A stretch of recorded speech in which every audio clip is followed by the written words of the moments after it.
Good morning, students. I am from Lokmanya Tilak School.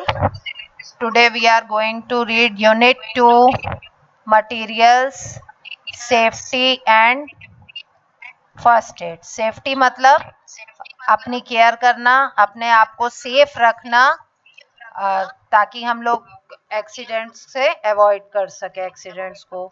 Know the safety chapter में हम लोग क्या पढ़ेंगे? Safety, preventive measure to deal with fire. Importance of first aid. Identify the situation where the first aid is necessary. Know the first aid step to be followed, the various situation. First aid क्या है बच्चों? वो है first aid, वो situation है जब जो victim होता है उसके पास जब तक डॉक्टर नहीं पहुंचे उससे पहले हम लोग विक्टिम को जो हेल्प करते हैं उसे फर्स्ट एड कहते हैं. चलिए अब स्टार्ट करते हैं. Accident can not be pre decided. Accident जो होते हैं वो प्री डिसाइडेड नहीं होते हैं, बट कैन बी प्रिवेंटेड, पर हम लोग उससे बच सकते हैं इफ वी आर केयरफुल. अगर हम लोग केयरफुल रहेंगे तो हम लोग अपने आप को एक्सीडेंट होने से बचा सकते हैं. Okay. An accident happens suddenly and may cause physical injury. Accident जो होते हैं वो सडनली होते हैं, अचानक से होते हैं. And may cause physical injury, और हमारे शरीर में चोट पहुंचा सकते हैं. We have to be careful. हमको केयरफुल रहना होगा. ओके. वेदर एट होम, अगर आप स्कूल घर पर हैं, एट स्कूल स्कूल में हैं, इन द प्लेग्राउंड प्लेग्राउंड में है, एंड स्कूल रिपीट हो गया, इसको मत पढ़िए. A fire can also be caused due to an accident. आपको पता है आग से भी दुर्घटना हो सकती है. देखिए सम एक्सीडेंट क्या हुआ था, ये बनाना पाइल पड़ा था और इसका वो पैर उस पे रख गया और वो स्लिप हो गया, इससे उसको चोट लग गई. सेफ्टी फ्रॉम फायर, फायर से, आग से हम अपने आप को कैसे बचा सकेंगे. Let us now learn about some safety measures that should be followed in case of fire. हम लोग को कुछ ऐसे स्टेप्स को ध्यान में रखना होगा, सेफ्टी स्टेप्स को, कि जिससे हम आग लगने से बचा सकते हैं. A fire can be caused due to various reason. जो आग लगती है वो कई कारणों से लग सकती है. ठीक. It could happen due to carelessness. जरा केयरलेस हुए मतलब जरा सा हम ध्यान से कोई काम नहीं करेंगे तो आग लग सकती है. Wild handling, burning, match sticks, candles and fire crackers. क्या करेंगे हम लोग? जो बर्निंग मैच स्टिक से दूर रहेंगे, बर्निंग कैंडल से दूर रहेंगे और फायर क्रैकर से हम दूर रहेंगे. Accidental gas leak while cooking and electrical faults are also a major cause of fire. क्या होता है, दुर्घटना कैसे कैसे हो सकती है? अगर आपके किचन में गैस लीक कर रही हो जब कुकिंग कोई कर रहा हो, या कुछ इलेक्ट्रिकल फॉल्ट्स हो गए हो, इन सब से भी आग लग सकती है. डेंजर ऑफ फायर, आग का खतरा, can be prevented by certain extent by following some simple rules. आग का खतरे को बचाया जा सकता है कुछ सिंपल रूल्स को फॉलो अगर हम लोग कर लेंगे.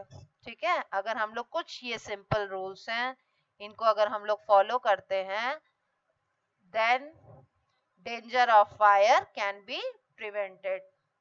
आग के खतरे से हम लोग बच सकते हैं.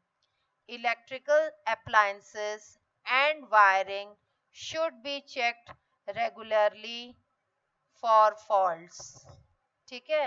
जो वो है आपकी इलेक्ट्रिकल अप्लायंसेस जितने भी हैं वो, और वायरिंग, आपके घर में जो वायरिंग हुई है उसको कुछ कुछ समय के बाद चेक कर लेना चाहिए कि उनमें कोई गड़बड़ी तो नहीं आ गई है. Plastic covering on wires should be checked to if see if there are any breaks.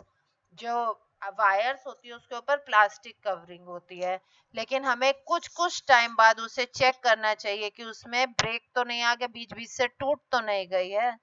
Synthetic clothes catch fire very easy. जो सिंथेटिक क्लॉथ्स होते हैं वो क्या करते हैं, फायर को इजीली कैच कर लेते हैं. Synthetic clothes like nylon, polyester should not be worn while handling fire or cooking. अगर आप आग का कोई भी काम कर रहे हैं या खाना पका रहे हैं, आप क्या आपके घर के बड़े या कोई भी ऐसा, तो उसको सिंथेटिक क्लॉथ्स नहीं पहनने चाहिए. In case of gas leak, all doors and windows should be opened immediately. Immediately means तुरंत. तुरंत हमें क्या करना है, अगर गैस लीक कर रही है, open all the windows and doors. One should not strike matchstick or appropriate any electrical switch in case of fire. अगर आग लगी हो तो मैच स्टिक को नहीं छुएंगे, ना ही किसी इलेक्ट्रिकल स्विच को आप टच करेंगे. ठीक है. Electrical switches generate sparks while being switch on or off. जो इलेक्ट्रिकल स्विच होते हैं वो क्या करने लगते हैं, स्पार्क करने लगते हैं, नहीं तो ऑन ऑफ स्टार्ट हो जाते हैं.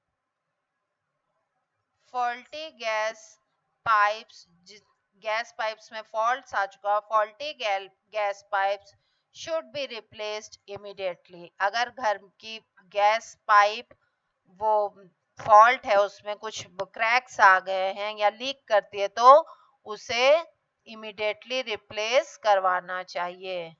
Forward for prevention of fire.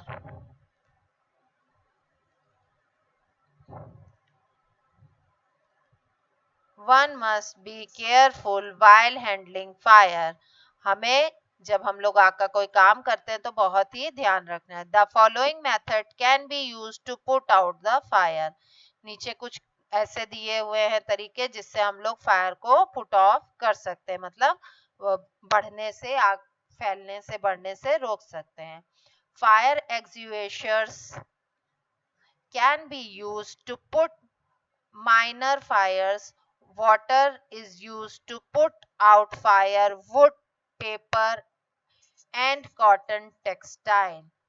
Fire extinguishers जैसे वो सिलेंडर रहता है, अपने स्कूल में भी है, इसको यूज करते हैं छोटी मोटी आग लगने के लिए. जैसे इस वाटर रहता है, इसको यूज करते हैं.